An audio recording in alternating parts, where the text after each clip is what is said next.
Igreja, paz do Senhor, boa noite. É uma honra estar aqui com vocês. Saudade, tem tanto tempo, né, que a gente não se vê. Muito bom. E cada dia que eu venho aqui eu fico mais feliz, eu vejo que Deus tem feito grandes coisas neste lugar. Isso é bom, muito bom. Quando o pastor ele falava aqui sobre acreditarmos na prosperidade, eu estava outro dia, nós estamos fazendo uma transição, uma mudança lá na nossa igreja, uma mudança de local. E nós temos trabalhado igual gente grande, meu pai, temos trabalhado demais. E outro dia eu estava preocupado, estava lá mexendo com a obra lá e preocupado, assim, com a cabeça um pouco quente, dificilmente eu fico preocupado. Eu não gosto de ficar ansioso, eu não sou ansioso, não fico ansioso, e dificilmente fico preocupado, muito raro, muito raro. E quando eu fico, me incomoda, me incomoda, eu não gosto. Falei, que aí, gente, eu estou preocupado, que coisa horrorosa.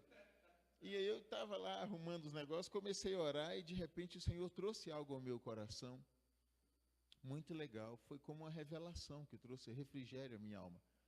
Deus falou assim, as misericórdias se renovaram.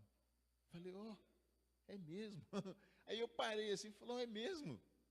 Se renova, se renovou.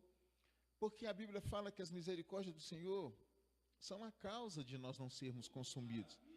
Elas se renovam a cada manhã, não é isso mesmo?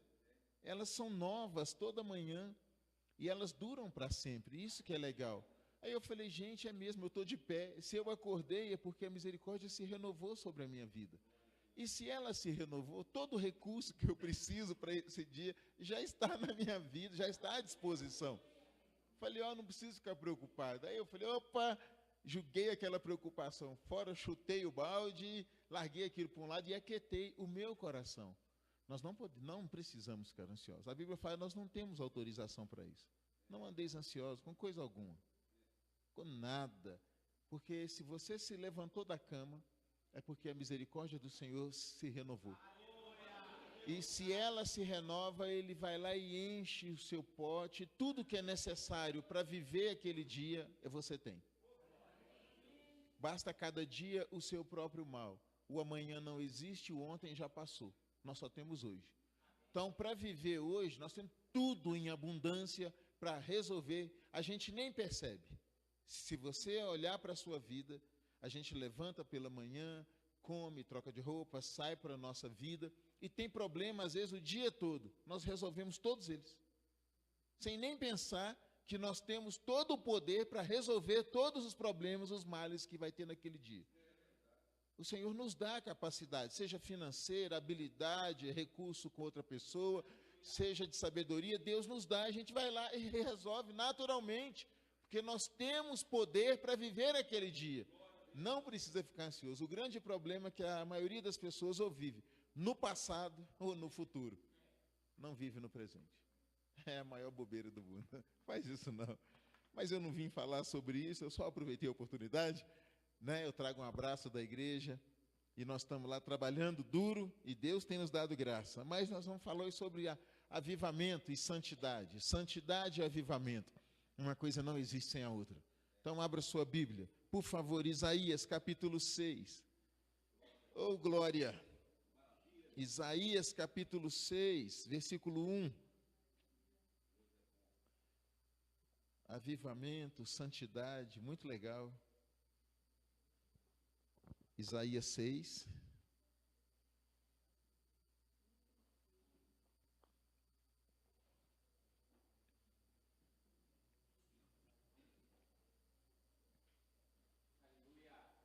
Oh, glória. Amém?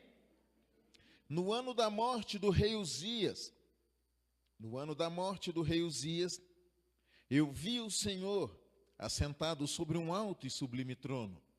As abas das suas vestes enchiam o templo. Serafins estavam por cima dele. Cada um tinha 6 asas.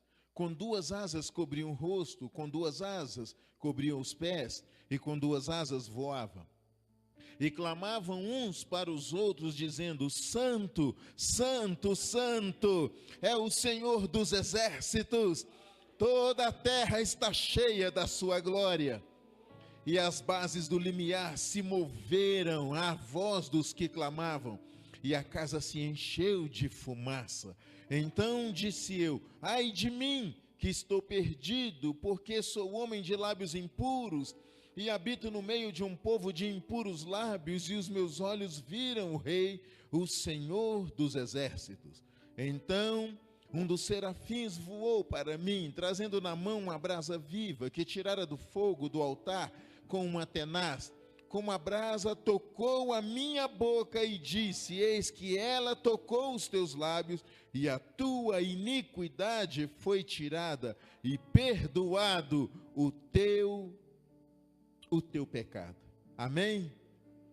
Apocalipse, por favor, abram lá em Apocalipse, capítulo 4, versículo 8.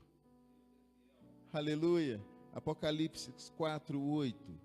Olha que texto legal, que texto bonito. Está escrito assim, amém? Acharam?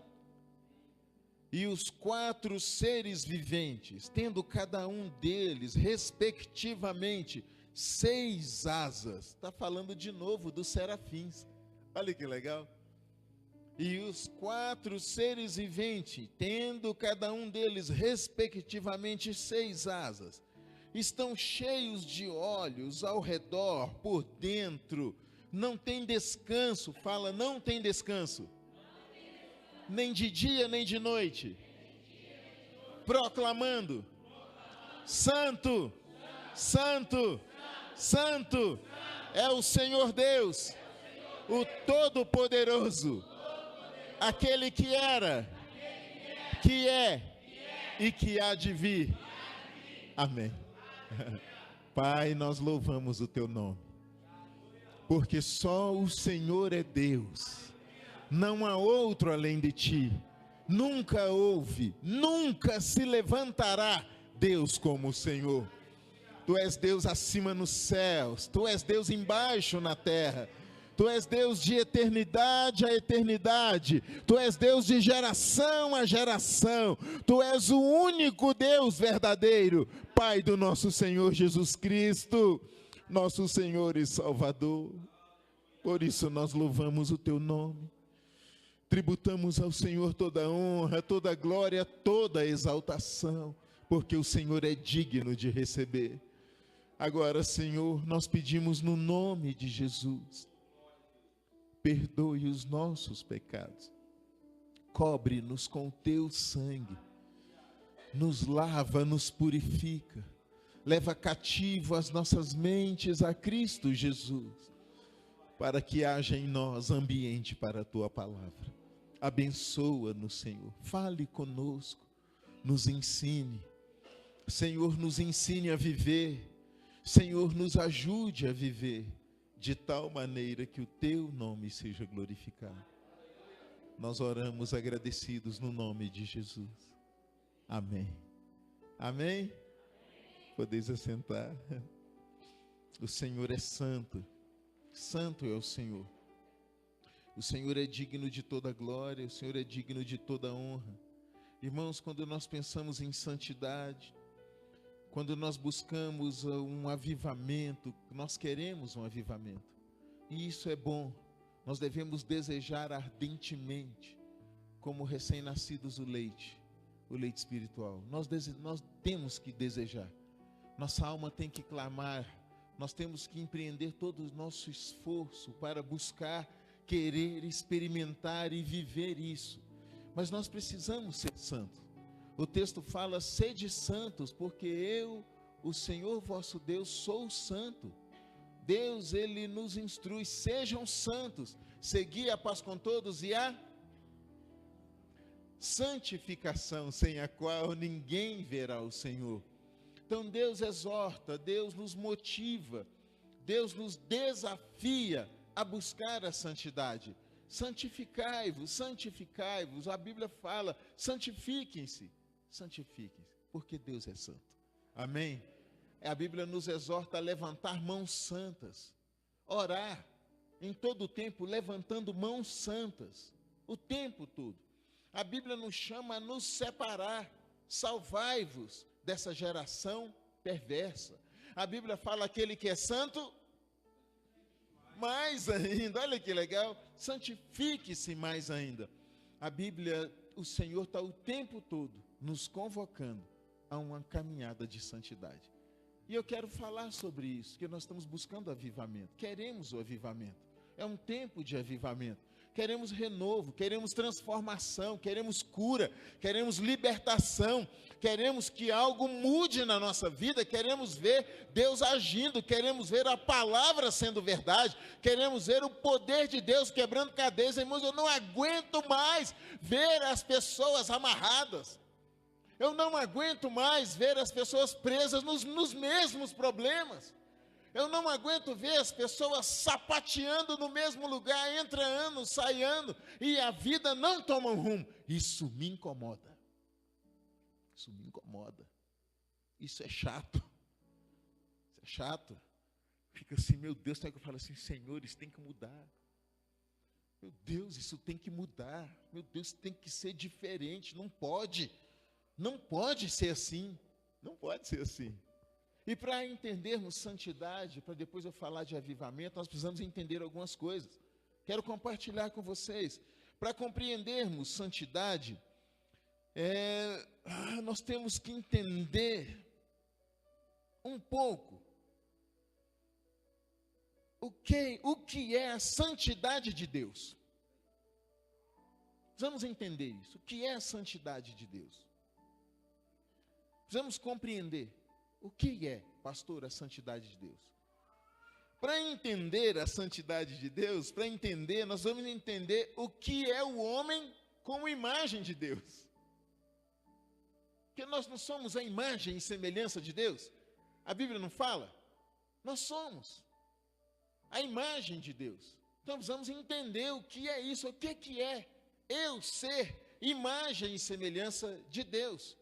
Terceira coisa, nós precisamos entender o que é a depravação do homem. O que foi a queda? O que é um homem caído? Você já parou para pensar? O que é um homem caído? O que é um homem sem Jesus? Um homem sem Deus na vida? O que é uma mulher sem Jesus? Às vezes nós tratamos como coisa normal, mas você já parou para refletir o que é a queda? O que é um homem caído, depravado?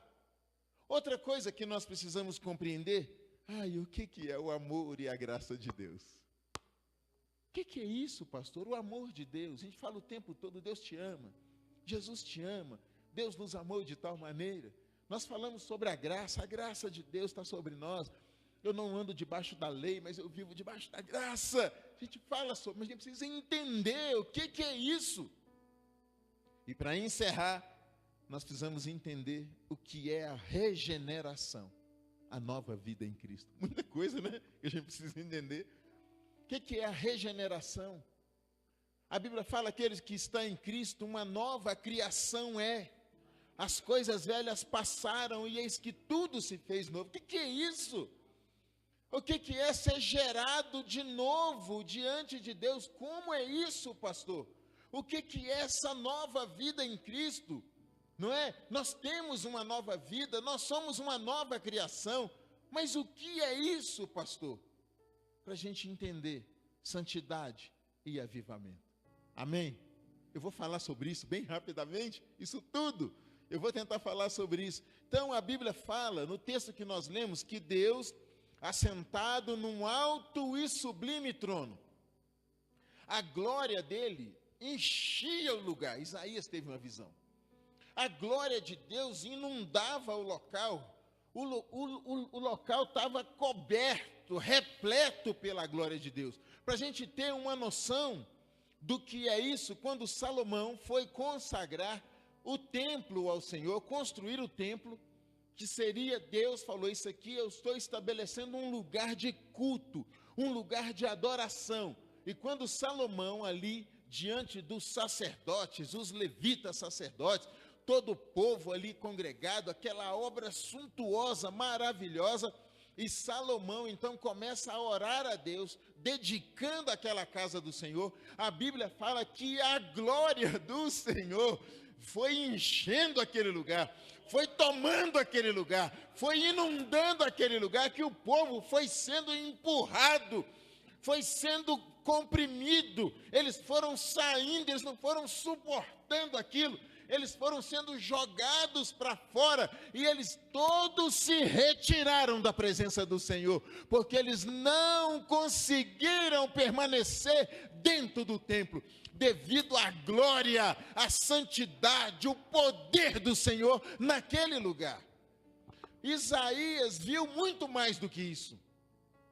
Isaías contemplou o Senhor assentado num alto e sublime trono. A Bíblia conta, Isaías viu seres extraordinários, anjos poderosíssimos, que a Bíblia chama de serafins. Serafins são anjos poderosos, extraordinários, diferente dos querubins. Querubins também são anjos poderosos, são guerreiros, soldados. Os querubins são, toda vez que eles aparecem nas Escrituras, eles aparecem como querubins da guarda. Os serafins, eles aparecem em posição de adoração. Geralmente eles estão cantando, louvando, adorando a Deus. E ali aqueles seres extraordinários, resplandecentes, em Apocalipse, eles são descritos como seres cheios de olhos, por dentro e por fora, resplandecentes, com 6 asas, e eles enchem o lugar, e eles gritam uns para os outros, e eles cantam uns para os outros, incessantemente, de dia e de noite, pelos séculos dos séculos, sem cessar: Santo, Santo, Santo é o Senhor dos exércitos, o céu e a terra está cheio da sua glória. Irmão, você consegue imaginar isso? Que glória! Eles gritam uns para os outros, e aquilo vai ecoando e enchendo os céus, dos céus. Imagina, miríades e miríades, milhares de serafins poderosíssimos. Que glória, que luz majestosa, mas isso não é nem o começo. Preste atenção. A Bíblia fala que Deus estava assentado num alto e sublime trono, e a glória dele, a santidade dele resplandecia. E ela resplandecia de tal maneira que os serafins, eles tiveram que ser feitos, Deus os fez, Deus os criou com 6 asas, fala 6 asas. 6 asas, porque eles assistiam, servem diante de Deus, eles servem diante do trono de Deus, eles cantam a glória de Deus, eles manifestam a glória de Deus. Então eles foram criados com 6 asas. A Bíblia diz que com 2 asas eles cobriam o rosto, porque eles não podiam contemplar a glória, a santidade de Deus. São seres extraordinários, perfeitos, resplandecentes, seres gloriosos, tremendos, em poder e força, mas eles não podiam contemplar a glória de Deus, eles não podem. Então com 2 asas eles cobrem o rosto. A Bíblia diz que com 2 asas eles cobrem os pés. Cobrem os pés. Por que, pastor, cobrir os pés? Você não pode ficar de pé diante de um rei.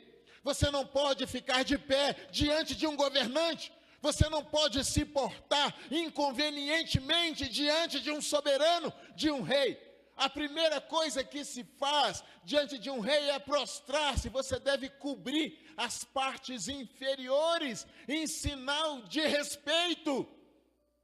Tem que se prostrar.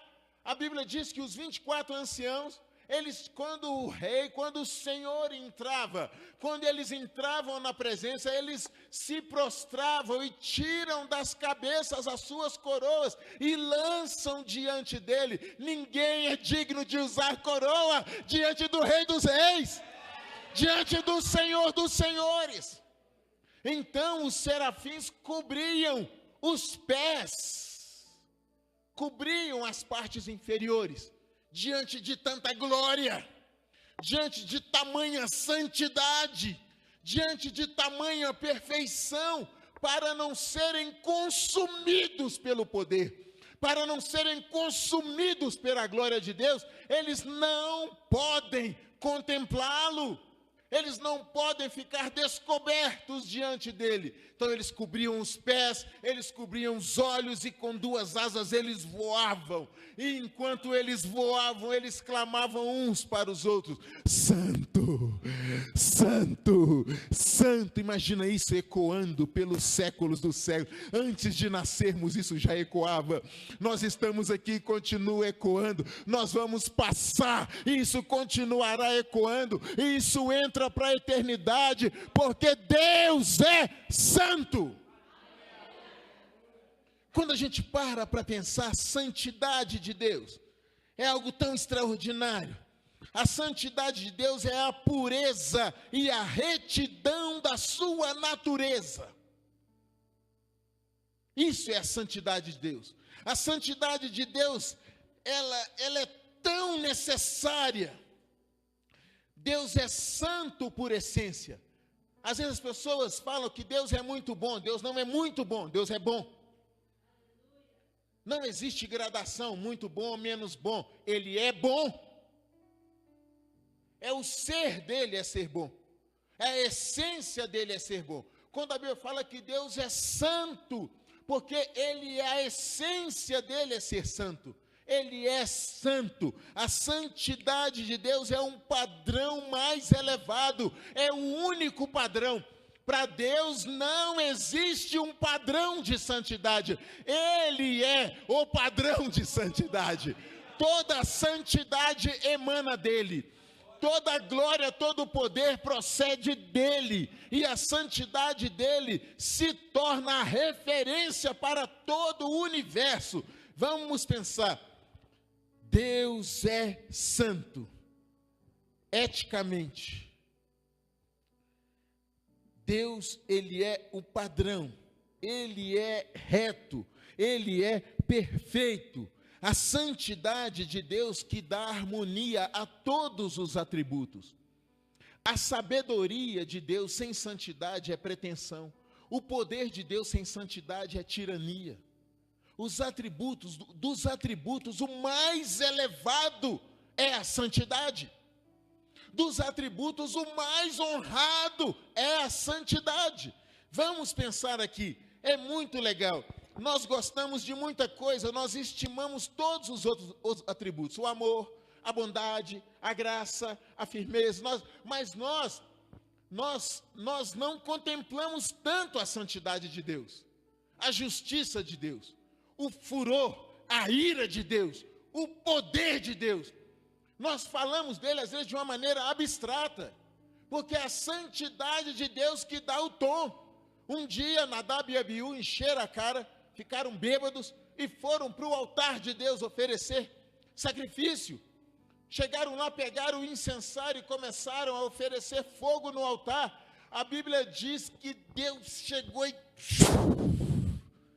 matou os dois, queimou os dois na hora. Quando Moisés chegou, Arão chegou assustado, Arão começou a orar, Deus falou: cala-te, fala para ele se calar, não chore. Escreve aí no seu livro, Moisés, que nenhum dos descendentes de Arão vai fazer uso de bebida forte ou bebida misturada. Porque quem me invocar nesse altar, eu me manifestarei em santidade. A santidade de Deus mata. Os homens no Antigo Testamento acreditavam que não podiam olhar para Deus. Não podiam olhar para Deus. Os pais de Sansão falaram: ai, nós vimos a Deus, vamos morrer. O Isaías falou: ai de mim que vou perecendo, porque eu vi o Senhor. Ele ia morrer. O anjo voou com uma brasa e purificou Isaías. Ele ia morrer. Sabia que ia morrer, porque ele não podia olhar para Deus. Sabia que ia morrer. O anjo que recebeu uma ordem voou até ele, falou, tocou, falou: a sua iniquidade foi tirada. aí que ele conseguiu permanecer, porque ia morrer. Eu queria que nós pensássemos nisso um pouco. O atributo da santidade, ele é o mais mencionado e frequentemente pelos anjos.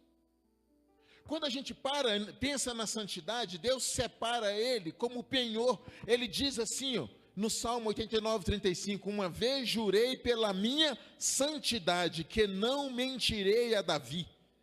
Em Hebreus 6:7 ele fala assim, muito interessante, ele fala, darei minha santidade como penhor pela tua segurança.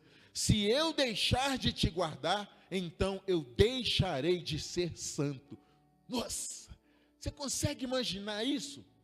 A santidade de Deus é algo extraordinário. A santidade é a beleza de Deus.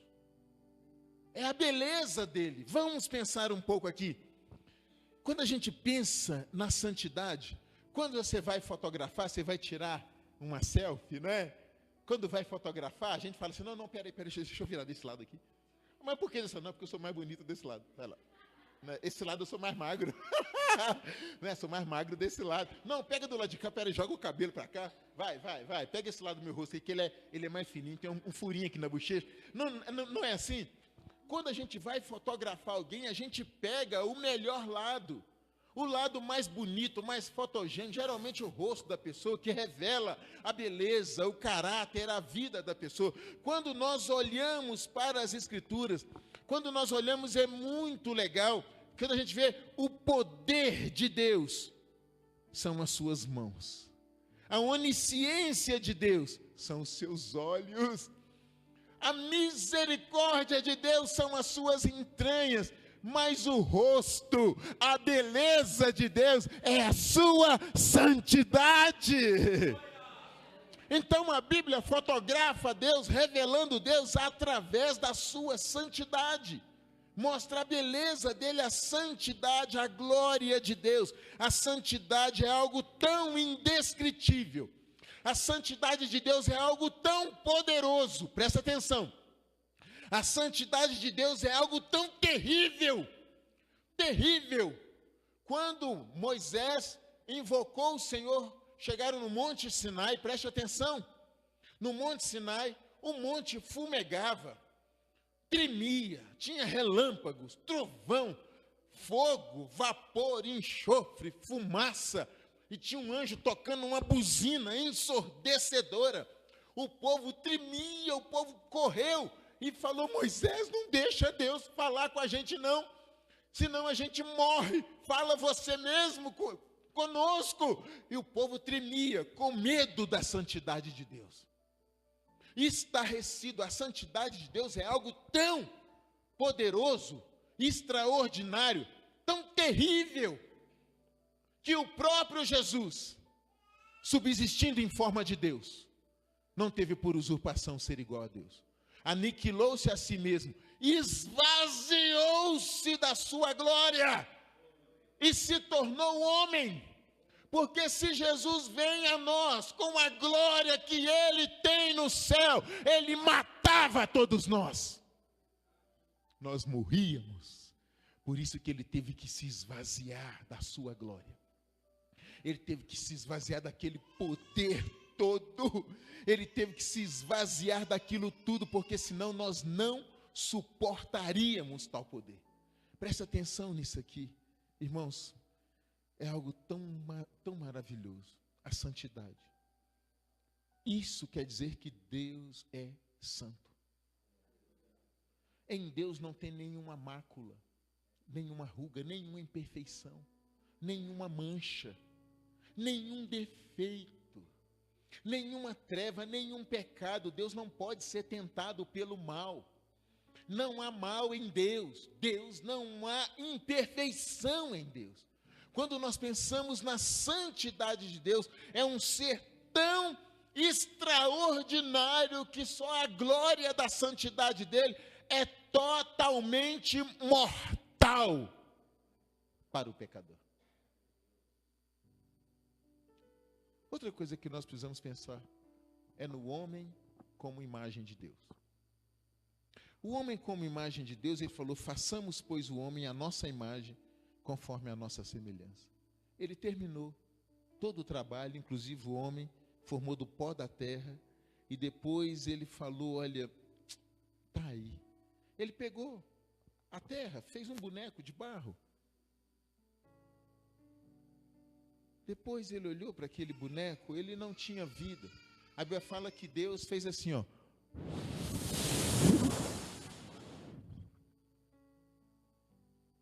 E a vida que ele entrou nele. E começou a se mover dentro dele. E ele se tornou uma nefesh, uma alma vivente.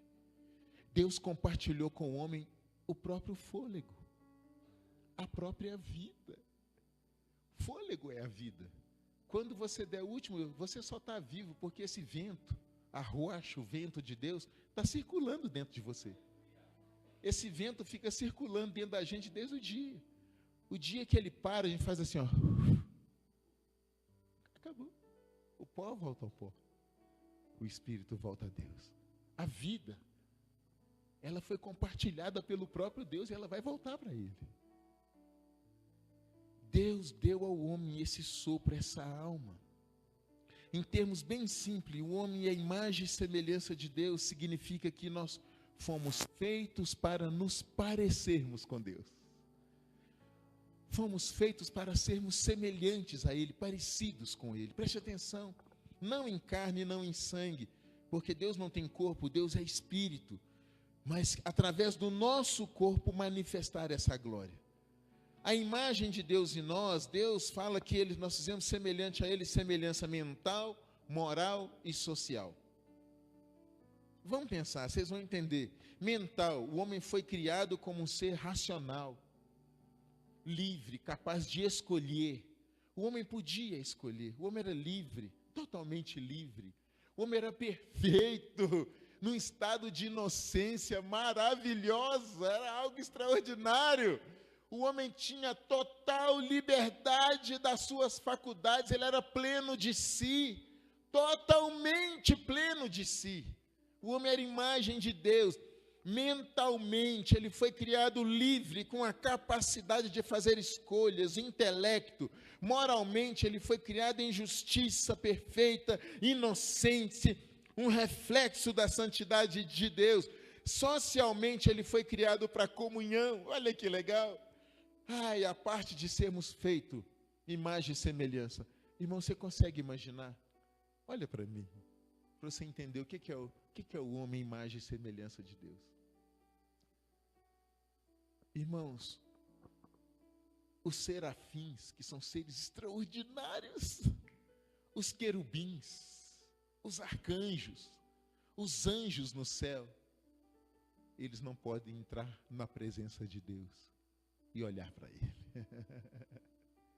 Não pode. Eles têm que se cobrir. Eles têm que ficar envoltos nas nuvens, na glória. Eles não podem contemplar Deus. Mas a Bíblia diz que o homem, imagem e semelhança de Deus, tinha a mesma natureza. O Salmo 8 fala que Deus, quando foi criar o homem, Ele não olhou as criaturas inferiores, não tinha modelo entre os animais, entre as criaturas inferiores. Ele olhou para os anjos no céu e falou, não tem modelo aqui no céu para que eu crie esse ser. Aí ele olhou e ele olhou para Jesus, olhou para o Espírito Santo e falou, façamos o homem a nossa imagem, conforme a nossa semelhança. O Salmo 8 fala, pouco menor do que Deus mesmo o fizeste. De glória e honra o coroastes e o colocou sobre toda a sua criação. Olha que negócio legal. Existem na criação de Deus o microcosmo. Não existe? O micro, que a gente não vê com o olho nu. Existe o reino microscópico, o reino mineral, o vegetal, o animal. Existe o cosmos e o macrocosmo. Deus colocou o homem acima de toda a sua criação. Deus fez o homem pouco menor do que ele mesmo. deu a ele a própria vida, a própria natureza, a própria capacidade de se comunicar, intelectual mesmo e compatível. Tanto é verdade que a Bíblia diz que Deus ia no jardim todo dia. Deus ia no jardim todo dia. E ele falava com quem? Com o homem, face a face. O homem era o único ser no universo capaz de ficar face a face com Deus e não morrer. O único ser perfeito. O único ser que foi criado compatível. O único ser que tinha o mesmo fôlego, o mesmo brilho, a mesma glória, a mesma santidade, o mesmo poder. E Deus conversava com o homem todo dia, face a face, e o homem não morria. Isso é o homem como imagem de Deus. Você entende agora o que é o homem como imagem de Deus? Era isso. Isso era o homem como imagem de Deus. Era esse ser, diferente de tudo que os anjos não compreendiam. Os anjos serviam. Os anjos serviam. Serafins extraordinários, poderosíssimos. Tinha que se cobrir todo. O homem não. O homem estava nu. E não se envergonhava. Era perfeito. Você consegue imaginar que maravilha? Agora vamos pensar.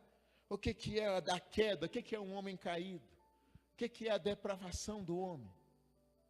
Mas o homem escolheu, ele era livre, Satanás o tentou e ele escolheu, pecou contra Deus. O que é um homem caído? A Bíblia fala, Romanos 3, de 10. Olha, eu tenho que ler, vamos ler lá para a gente, Romanos 3, por favor, a gente tem que ler para a gente entender. Romanos 3, versículo 10. Olha o que é o homem caído. Só para você ter uma noção, olha o que é um homem caído. Olha o que é um homem sem Deus. Olha o que é um homem sem Jesus. Olha o que é uma mulher sem Jesus. É isso aqui. Presta atenção, versículo 10. Está escrito assim, como está escrito, não há um justo, nenhum sequer. Não há quem entenda, não há quem busque a Deus. Todos se extraviaram. A uma se fizeram inúteis, não há quem faça o bem, não há um sequer. A garganta deles é sepulcro aberto, com a língua urdem engano. Veneno de víbora está nos seus lábios, a boca eles têm cheia de maldição e de amargura. São seus pés velozes para derramar sangue.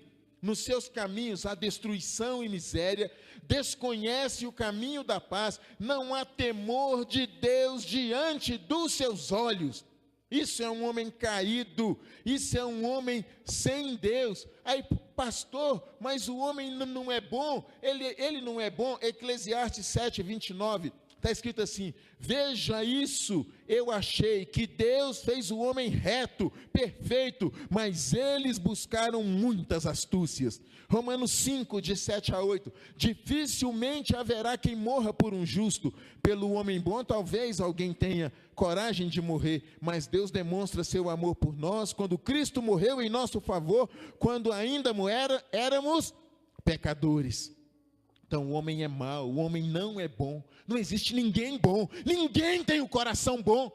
A gente ouve um monte de gente, mas eu tenho um coração bom. Não é, é mentira, é um depravado.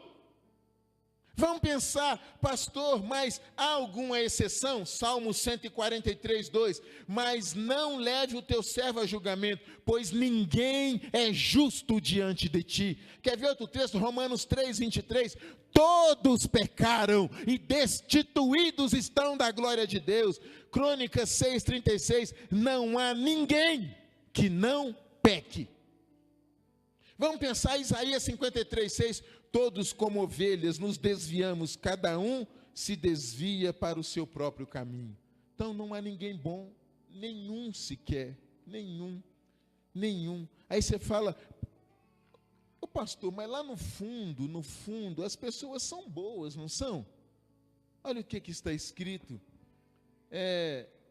em Marcos 7, 21, pois no interior do coração dos homens Do interior do coração dos homens vêm os maus pensamentos, as imoralidades sexuais, os roubos, os homicídios, adultérios, cobiça, engano, devassidão, a inveja, a calúnia, a arrogância, a insensatez. Todos esses males vêm de dentro e tornam o homem impuro. Salmo 5:9, nos lábios deles não há palavra confiável. Suas mentes só tramam destruição. Sua garganta são um túmulo aberto. Com a língua enganam sutilmente. Os homens são totalmente depravados. Isso é um homem caído. Isso é um homem sem Jesus. Não se engane pelo verniz, não se engane pelo sorriso, pela boa carinha, não se engane por atitudes amigáveis. Isso é um ser humano caído.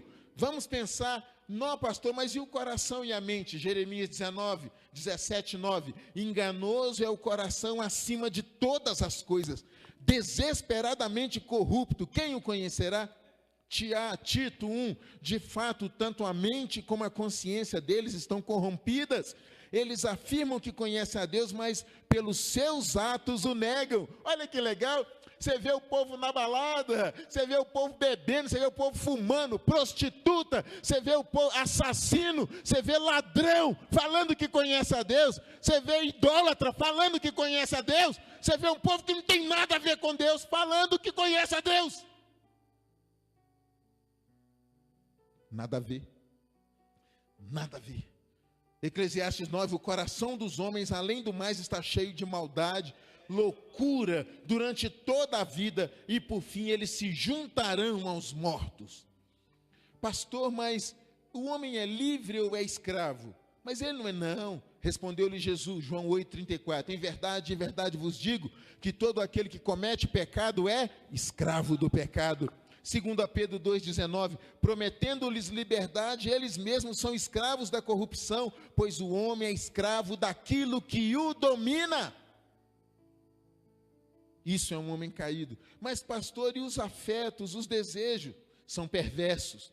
Olha para você ver, Efésios 2,3, anteriormente todos nós também vivíamos entre eles, satisfazendo a vontade da nossa carne, seguindo os seus desejos, pensamentos maus, como os outros, éramos por natureza merecedores da ira. Provérbios 21:10, a alma dos maus tem desejos maus. Olha o que o texto fala, a alma dos maus tem desejos maus.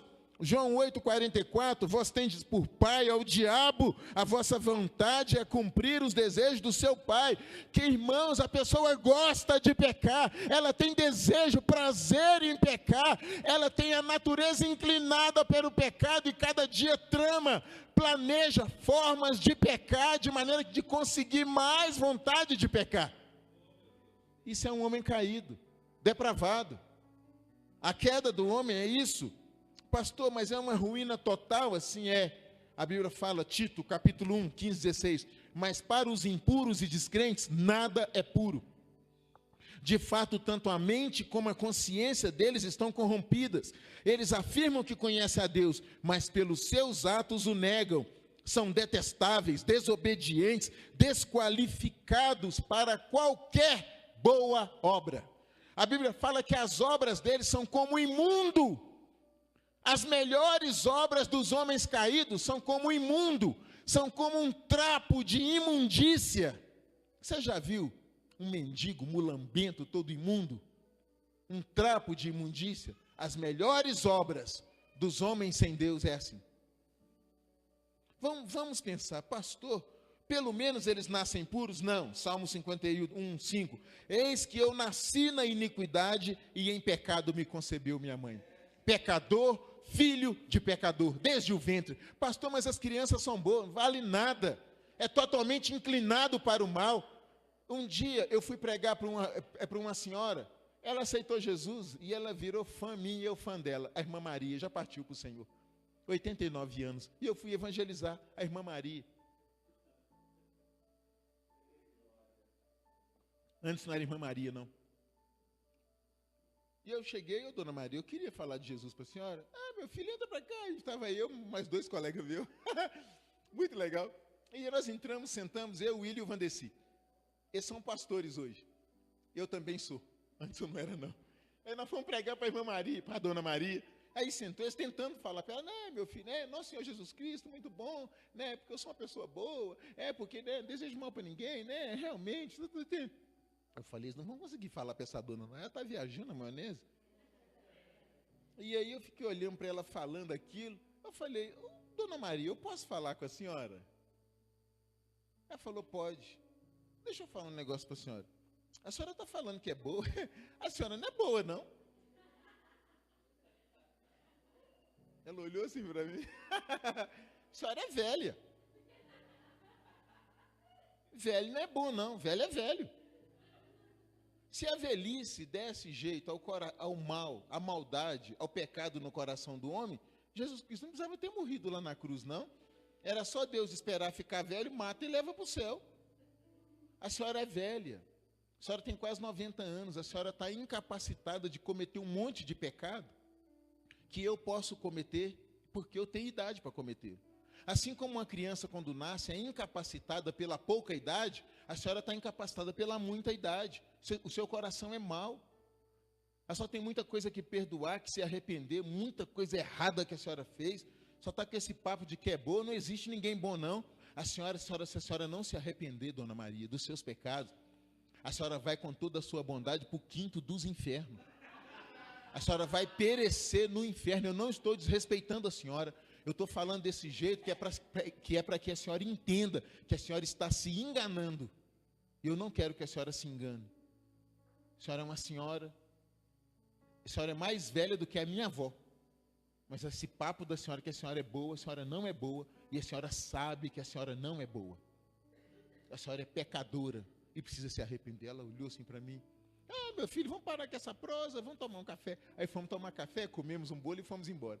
No outro dia, ela ligou para o pastor Kleber, o pastor Kleber foi lá. Ela falou, veio 3 rapazes aqui, os 2 pequenos eu gostei, mas o grandão não me desceu aqui. Era eu. E ela falou, mas ele falou algumas coisas, eu não dormi. Eu não dormi. Eu queria que o senhor me explicasse. Aí o pastor, é mesmo, então tá, vamos lá. Abriu a Bíblia com ela e foi explicando. E ela começou a chorar. E aceitou Jesus. E nós batizamos ela. Legal demais. Glória a Deus. Ela entendeu. Batizamos ela e ela comprou uma Bíblia gigante. Letra gigante. Leu a Bíblia aquele ano. Começou a fazer parte do grupo de intercessão. Ela partiu para o Senhor. Tem uns 6 anos. Mas ela partiu quente. O batismo dela foi uma festa. Foi muito legal. Aí a gente para assim, começa a pensar, a disposição natural do homem, João 3,20, porque todo aquele que faz coisas ruins odeia a luz, não vem para a luz, para que as suas obras não sejam reprovadas. Qual é a relação do homem com Deus? Salmo 58,3, os ímpios estão afastados desde o ventre. O homem pode fazer alguma coisa para agradar a Deus? Todo o caminho do ímpio é abominação. O sacrifício dos ímpios é abominação ao Senhor. Deixa eu correr. O homem pelo menos busca a Deus? Não. Salmo 10,4. No orgulho do seu rosto, o ímpio não o busca. Todos os seus pensamentos são, não existe Deus. Vamos pensar, irmãos, é sério. Romanos 3,10. Como está escrito, não há nenhum justo, nenhum sequer, ninguém que busque, ninguém que entenda. O homem natural pode compreender o Evangelho? Não. A Bíblia fala que a pessoa natural não aceita as coisas do Espírito de Deus porque eles são loucura. Eles não são capazes de entendê-las porque elas só podem ser discernidas espiritualmente. Ele tem que nascer de novo. Vamos mais, pastor. Eles podem, pelo menos por si só, aceitar a salvação? Não. Uma pessoa só pode receber o que do céu lhe é dado. Nasceram não do sangue, não na vontade da carne, mas de Deus. Amém? Ah, pastor, quem fornece a fé? Senhor, pela graça sois salvos, mediante a fé, não vem de vós, é um dom de Deus, nem de obras. Pastor, eu só faço coisa boa, que faz nada, nem de obras para que ninguém se glorie. Somos feitura sua, criadas em Cristo Jesus para as boas obras que Ele preparou antes da fundação do mundo. Os homens podem fazer alguma coisa para ajudar a si mesmo? Não. Colossenses 2,13, quando vocês estavam mortos nos seus delitos e pecados, na incircuncisão da carne, Deus os vivificou juntamente com Cristo, Ele nos perdoou todas as transgressões. O homem é um ser morto, podre. Vou te dar um exemplo. Eu fiz uma pesquisa, coloquei aqui um zumbi, uma ilustração. Zumbi ou zombie é uma criatura cujo estereótipo se define na cultura popular como uma pessoa morta reanimada, usualmente de hábitos noturnos, que vive a perambular e agir de forma estranha, instintiva, um morto-vivo, um ser privado da vontade própria, diferente do homem imagem de Deus. A Bíblia fala que os homens do mundo andam satisfazendo os desejos da carne. O que opera neles é o espírito da desobediência, e por natureza eles são merecedores da ira de Deus. Uma menina veio falar, outro dia, na ceia do Senhor, e ela falou assim, ô pastor, eu não posso participar da ceia não? Falei, poder é um termo meio duro, né? Eu estaria te proibindo, não é recomendável. Você não é batizado. Só porque eu não sou batizado, eu não posso participar da ceia? Então quer dizer que se eu não participar da ceia, se eu não batizar, Deus vai me julgar no inferno? Deus vai me condenar? Falei, não, senhor, você está equivocada. Não é bem assim não. Não, graças a Deus que você perguntou, eu posso te esclarecer. Não é isso não. Presta atenção no que eu vou falar. Deus não é um ser mau que está doido para julgar os outros no inferno ou punir as pessoas porque elas são boazinhas, não.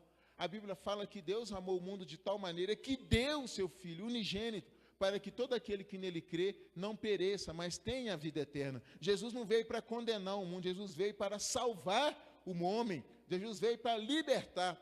Você, presta atenção, você não vai ser julgado no inferno. A Bíblia fala que quem crer e for batizado será salvo, quem não crer já está condenado. Você é uma pessoa condenada, você é um morto-vivo, você é uma pessoa podre, você já está destinado ao inferno. Se você morrer hoje, você vai para o inferno. Deus quer te tirar de lá e você ainda não percebeu isso. Você entendeu agora? Deus não quer te julgar no inferno, você já está condenado. Ele quer te tirar do inferno através de Cristo Jesus. Por isso você não pode participar da ceia, porque quem come e bebe sem discernir o corpo, come juízo, maldição para a sua vida. Você não tem como discernir corpo. Quando você pega o cálice, você fala, eu estou em comunhão com o corpo de Cristo. Quando você está com o pão, você fala que é um só corpo. Você não faz parte do corpo, você não percebeu, não? Você entendeu agora? As pessoas acham que Deus é mau, quer julgá-las no inferno. Deus quer tirar as pessoas do inferno. Deus quer ressuscitar. Deus quer avivar um treco que está morto, podre, nos delitos e pecados. Por mais bonito que pareça, por mais arrumado e perfumado que esteja, é um monte de carne podre, andando, perambulando por essa terra, chafurdado no pecado, é contra Deus, ofende a Deus, agride a Deus, é totalmente inimigo de Deus. Um zumbi, ele é assim, ele perambula de forma instintiva, ele vive por instinto, um morto-vivo, privado da vontade, sem personalidade. É um morto que reviveu, apenas um corpo sem alma. Presta atenção, zumbi é o corpo de uma pessoa morta que parece que está viva. Geralmente possui um espírito maligno que age através de forças sobrenaturais, as mesmas que fizeram ele voltar dos mortos. Zumbi tem origem na crença do voodoo, não é isso mesmo? São trabalhadores controlados por um feiticeiro. Seres humanos ou não que adquirem um vírus passam a perambular como mortos-vivos, autodestrutíveis, não reconhecem o que estão fazendo, podres e cheios de verme. Conversa com um homem pecador, ele ama o pecado. Conversa com um bêbado, ele ama a bebida. Conversa com um drogado para você ver. Conversa com uma prostituta, conversa com uma pessoa que está enfiada no pecado. Ela não quer largar aquilo. Ele está podre, mas ele está gostando daquilo. Ele está cada dia mais afundado na pornografia, no vício, na idolatria. A pessoa adora e ama aquilo. Preste atenção no que eu vou falar com você. Deus Todo-Poderoso, para você entender o que é um homem caído, o que é um homem no pecado, o que é um homem pervertido, o que é um homem depravado. Deus, o Deus Todo-Poderoso Santo, Ele dá ordem, Ele ordena aos planetas que eles se alinhem na sua órbita. Ele ordena às estrelas que elas liberem o brilho. Deus conhece o dia do nascimento de uma estrela e Ele sabe o dia da morte da estrela. Deus determina o curso que ela faz no universo e Deus dá para ela um brilho diferente. Deus ordena e o universo obedece. Deus dá ordem aos seus anjos poderosos e eles imediatamente cumprem a palavra. Deus ordena aos abismos que se afundem e eles imediatamente o fazem. Deus deu ordem ao oceano: até aqui virá e não ultrapassará. Pode acontecer que, se Deus não permitir, as ondas, por maiores que sejam, elas não ultrapassam. Deus ordena, dirige, coordena o universo, mas Deus fala para o homem: me obedeça, me adore, ande na minha presença. E o homem fala: não, eu faço o que eu quero, eu vivo do jeito que eu quero, a vida é minha, eu mando em mim, eu conduzo a minha vida do jeito que eu quiser, eu não faço.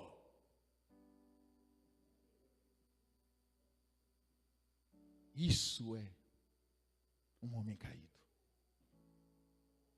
O universo não compreende como que esse ser é capaz de dizer não. Os anjos tentam perscrutar, os anjos tentam entender por que um ser como esse é capaz de virar para o Criador e falar não. Isso é um homem caído. Isso é um homem depravado.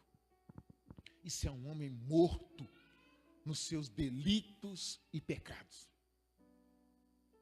Isso é um homem que não tem Deus, que continua morto nos delitos e pecados. Deus está dando para ele uma oportunidade de se arrepender e crer em Jesus. Mas se ele fechar os olhos, o que o aguarda é uma condenação tão brutal, tão implacável, e ele vai saber, no momento que ele partir para a eternidade, os olhos dele serão abertos, e ele vai saber que ele é digno de todo o rigor da ira de Deus, porque ele viveu a vida toda ofendendo, magoando, ferindo a santidade de Deus. Pastor, mas Deus vai julgar no inferno? Já está. Um ser que sabe, um dia que ele fechar os olhos, ele vai abrir os outros olhos e vai saber que ele é merecedor de toda a ira de Deus, por ter vivido do jeito que viveu. Isso é um homem caído. E o que é a graça de Deus, pastor? A graça de Deus é o amor que ultrapassa todos os limites do amor. Nossa! A graça de Deus não é algo que o pecador merece, mas é algo que nem pode reivindicar, ele tem que receber gratuitamente. A graça é o amor se manifestando, operando em favor do homem. A graça é a totalidade de bênçãos imerecidas que vem a nós através da vida de Cristo. É a influência sustentadora de Deus que nos mantém de pé. Isso é graça. Por isso que aquele que está em Cristo, nova criatura é. Ele tem uma mente nova, um coração novo, uma disposição nova. Por isso que você deve buscar uma mente renovada. Uma mente renovada, uma maneira de falar renovada, uma maneira de se vestir renovada, uma maneira de se comportar renovada. É isso, meus amados. Regeneração, nova criação. Deus, o que Ele fez por nós? Ele nos tirou do lamaçal do pecado. Ele nos arrancou do império das trevas. Ele nos tirou da morte para a vida. Ele nos regenerou, nos fez uma nova criação. E agora nós podemos entrar O que Deus está fazendo conosco é restaurando aquela imagem e semelhança perdida lá no Éden. E agora nós podemos entrar com ousadia no Santo dos Santos, pelo novo e vivo caminho, na presença de Deus e falar com Ele. O véu foi rasgado. Irmãos, presta atenção. Vou encerrar. Avivamento depende de santidade. Leonardo Ravenhill falou o seguinte: a maior vergonha dos nossos dias é que a santidade que apregoamos é anulada pela impiedade do nosso viver. Existe um divórcio entre o que a igreja prega e o que a igreja vive. Existe um hiato entre o sermão e a vida e as obras. Não vivemos o que pregamos e não pregamos o que vivemos. Isso se aplica. Nós vivemos uma igreja que está precisando acordar para a vida. Crentes que estão vivendo como mundanos. É só pesquisar redes sociais, é um bando de bêbado, drogado, cheirador de pó, maconheiro, um bando de menina piriguete, prostitutos. Os caras estão fazendo de tudo. E estão na igreja no domingo. Estão na igreja no domingo, cantando, pulando, fazendo não sei o quê. Presta atenção, quero que você pense nisso. Deus é santo. Quer ver um negócio interessante? A santidade de Deus quer dizer que Ele é puro. Uma água pura é uma água que não tem nenhum, só apresenta uma fase. Está vendo? Ela não tem mistura. Ela não tem cor diferente. Ela não tem nenhum material em suspensão, flutuando aqui. A água é pura. Vou te fazer uma pergunta. Se eu falasse com você que essa água aqui, ela tem 5% de cloriforme fecal, você beberia dela? Não. Se eu falar que ela tem 3% de cloriforme fecal, você beberia dela?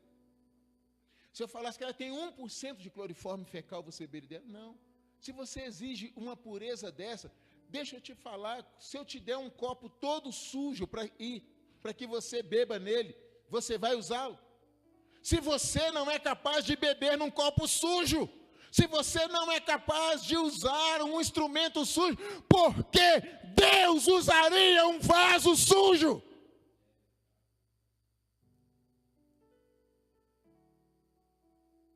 Se eu e você exigimos tamanha santidade, por que Deus usaria um vaso sujo? Deus é santo. A santidade dele é extraordinária. Stanley Jones, ele falou um negócio interessante. Está escrito assim: a igreja deveria escrever na fachada: aqui vive o que se prega e aqui prega o que se vive. Hoje procura-se pastor, pregador, homens e mulheres, jovens e crianças que vivam em santidade. Está procurando. O mundo cambaleia como um bêbado por causa da transgressão. A terra geme aguardando a manifestação dos filhos de Deus. A terra geme com dores aguardando a nossa manifestação. Está gemendo. Irmãos, é vergonhoso, presta atenção no que eu quero dizer. O maior inimigo do cristianismo não é o ateísmo, o budismo, o hinduísmo, o islamismo, o materialismo, o romanismo, espiritismo e nem tampouco o homossexualismo. O maior perigo para o cristianismo é um subcristianismo, onde as pessoas se dizem cristão e a vida delas é um bagaço, onde as pessoas se dizem cristã e não vivem como cristã. A Bíblia fala, nos ordena, com esse tipo de crente, nem coma com eles, não deve nem comer. Eu quero que a gente pense um pouco, não há nada mais trágico do que um crente profano como Esaú. Nada mais escandaloso que um cristão que vive sem santidade. Deus nos escolheu antes da fundação do mundo para sermos santo. Muitos crentes são apenas crentes de rótulo. Igual um jovem que sofreu um acidente de moto grave, foi para o hospital, quando eles foram operá-lo, levou para a mesa de cirurgia, quando eles cortaram a camisa dele e abriu, tinha uma tatuagem: eu sou de Jesus. Estava bêbado. Muita gente só tem Jesus, é tatuado, só do lado de fora. É só quando está na igreja, em casa, fala palavrão, grita, briga, esculhamba, vê pornografia. No trabalho dá mau testemunho. crente agente secreto. Graças a Deus que aqui não tem. Aqui não tem, mas tem muito crente. Irmão, você vê as baladas sertanejas, os crentes estão lá, bebendo cerveja, dançando, canta essas músicas de arrocha, de pagode, canta tudo, sabe tudo, não conhece a Bíblia, sabe tudo, não sabe um versículo de cor. Nós estamos no meio do ano, você está lendo a Bíblia? Eu não consigo ler. Quantos livros você já leu? Você está orando? Mas sabe tudo do mundo. Irmãos, isso é sério. Não há nada mais trágico. Jesus por fora.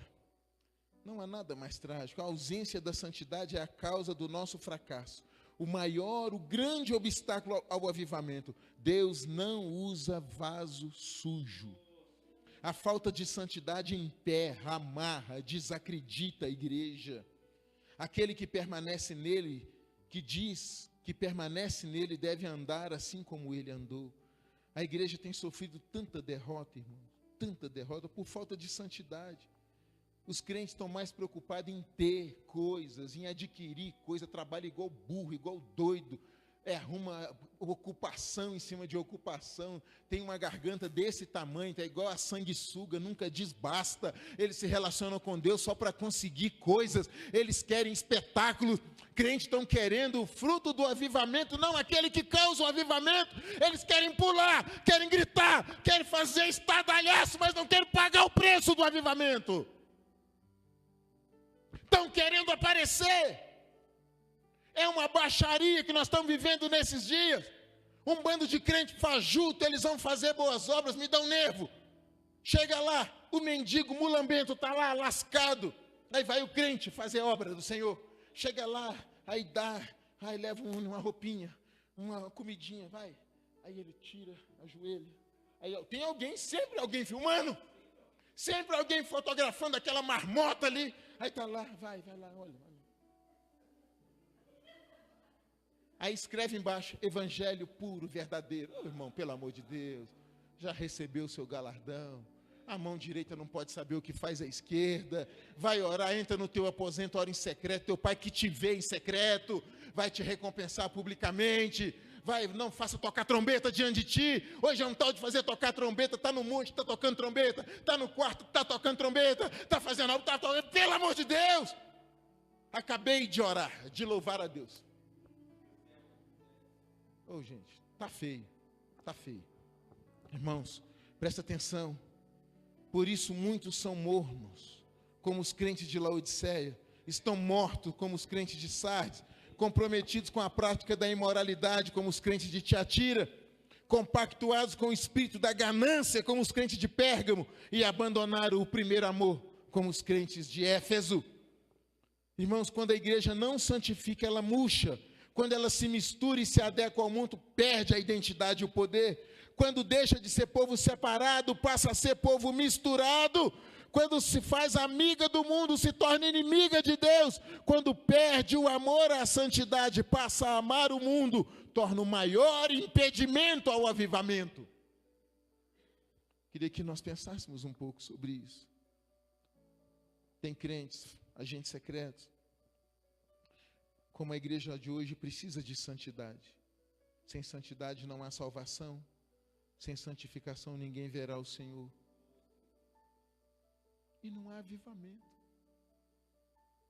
Deus quer avivar. Vaso limpo. Vaso santo. Não zumbis. Não se engane. Eu não bebo em copo sujo. Você não bota um vaso sujo na sua casa? Fica de pé no seu lugar. Vamos orar. Santidade. Deus quer que a gente se posicione. Deus quer que a gente abra mão de algumas coisas. Não se engane. Não é todo mundo que vai ser salvo. Não. Na verdade, a Bíblia diz que a maioria será condenada. A igreja é um remanescente. Irmãos, não sei não, mas parece que eu não sou apocalíptico não. Mas parece que o Senhor está às portas. O mundo está tão ruim, tão pervertido, tão depravado. Tem nada de bom. E você precisa entender quem é você em Cristo Jesus. Você não merecia, eu não merecia, mas Deus nos salvou. Deus nos deu uma vida eterna em Cristo. Seja santo. Santifique-se, santifique-se mais ainda. Pratique a justiça mais ainda. Viva pela fé mais ainda. Eis que cedo vem, e a minha recompensa para dar a cada um segundo as suas obras. Feche os seus olhos. Pai, oh meu Deus, oh meu Deus, encontrar-me contigo, Senhor. Cante essa canção. Quero rever meus conceitos, valores. Eu quero reconstruir. Vou regressar ao caminho. Vou ver as primeiras obras, Senhor. Eu me arrependo, Senhor. Me arrependo, Senhor. Me arrependo, Senhor. Eu quero voltar ao primeiro amor, ao primeiro amor. Eu quero voltar a Deus. Eu quero voltar ao primeiro amor, ao primeiro amor. Eu quero voltar a Deus. Senhor, no nome de Jesus, cobre-nos com teu sangue, nos lava, nos purifica do nosso pecado, das nossas transgressões, das nossas iniquidades. Senhor, santifica as nossas vidas, ó Pai. Corpo, alma e espírito, santifica as nossas vidas. Verdade, Senhor. Dá-nos força, Senhor, ajuda-nos. Meu Deus, nos livrar de todo o embaraço e o pecado que tão de perto assedia. Meu Deus, nós queremos correr a carreira que nos está proposta. Aleluia. Abre os nossos olhos para ver, não nos deixe enganados, não nos deixe iludidos, não nos deixe paralisados, não nos deixe, meu Deus, compactuados, tranquilos perto do pecado. Ajuda-nos a odiar o pecado, a ter raiva do pecado, a nos afastar do pecado com todas as nossas forças, porque nós não queremos, meu Deus, ser condenados com o mundo. Oh meu Pai, corrige-nos para não sermos condenados com o mundo. Sacode-nos, desperta-nos, meu Deus, aviva-nos, dá-nos um avivamento, dá-nos um despertamento, para que possamos te buscar em espírito e em verdade, andar e viver na tua presença. Nos ensine a viver, nos ajude a viver, no nome de Jesus, nos ajude, nos ensine, meu Deus. Primeiro amor, ao primeiro amor, eu quero voltar a Deus. Eu quero voltar Ao primeiro amor, eu quero